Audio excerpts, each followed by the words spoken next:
Hi there.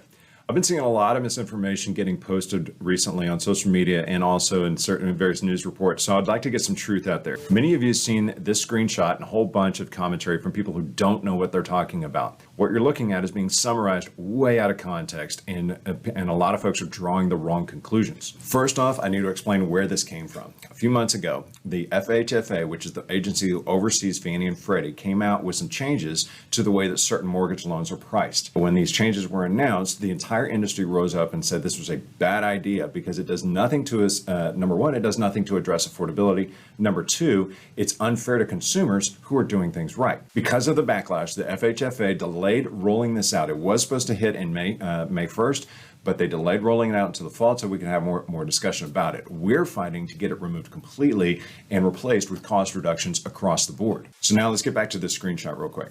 What you've been hearing and seeing on social media is people saying that low FICO borrowers are now going to get mortgage loans for a lower cost than higher FICO borrowers. This is not true. The numbers in the screenshot aren't even accurate. Everyone who's chiming in on this issue outside of the industry seems to be missing is that a FICO score is not a measure of wealth, affordability, or your income.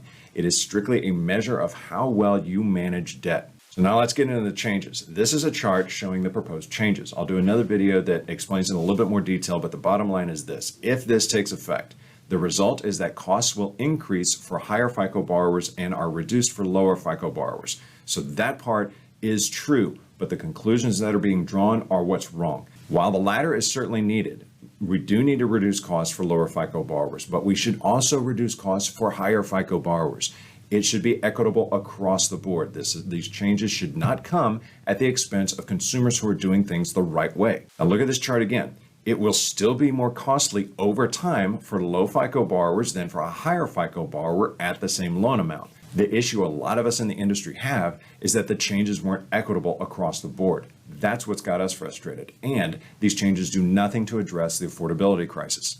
The question everyone should be asking is, why not decrease the costs for all borrowers? This proposal is the wrong solution, and they're not fixing anything. Instead, they're punishing consumers who are doing things right. The media hasn't helped at all, and they continue to get the details wrong instead of talking to experts who actually know what they're talking about. Keep following us for more details on this. Comment below or DM us if you got any questions. We'll see you next time.